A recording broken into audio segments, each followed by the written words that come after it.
There are some projects that you just have to hold. You have to just hold and just not even worry about them. Like, not even, you know, stress yourself about them. My gold members have access to a series of videos where I explain these things, So, yeah, just hold, But if you don't have high conviction in the asset that you're holding, then you got to do what you got to do. At the end of the day, it's you behind the mouse. It's you clicking the buy button, right, and the sell button. You know what I'm saying? But I've learned my lesson, and very early on,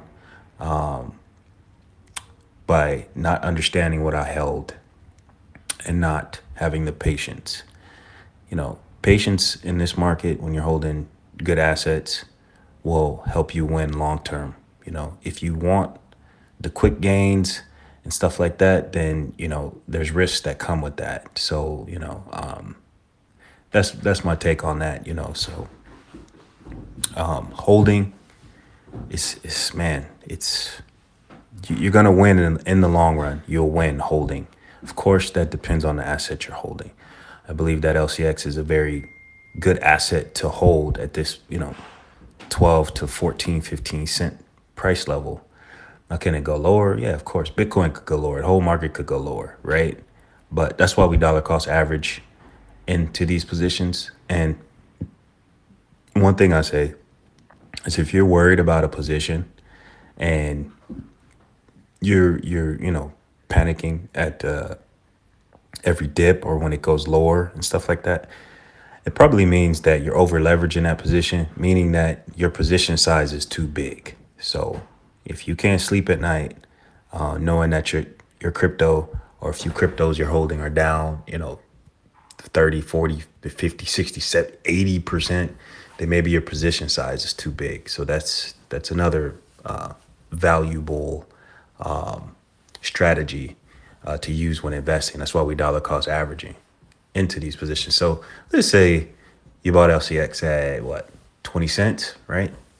Well, if you just completed your whole position, let's say you had $1,000 and you spent that whole $1,000 in one go at 20 cents, yeah, you're hurting right now, right?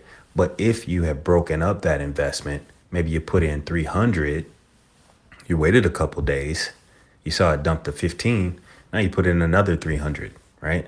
And then you see it at 12, 14 cent, you could put in another 300, or you could break it up into, fives. So you take 200 and just invest in chunks. Dollar cost averaging is definitely the way to go. Now, let's just say that you did buy $1,000 worth, which is what you wanted to buy of LCX at 20 cents, and you're able to withstand the huge dips or sell-offs. That's another thing. That's another way strategy you can invest too. You can make heavy buys, or not necessarily heavy buys, but you can spend all your money on that particular asset in one go. But when you do that, you have to understand that it's going to be volatile, and you could look up one day and it's down 30, 40, 50%, maybe more. And it could be down for a couple of days or a couple of weeks until it recovers. You know what I'm saying?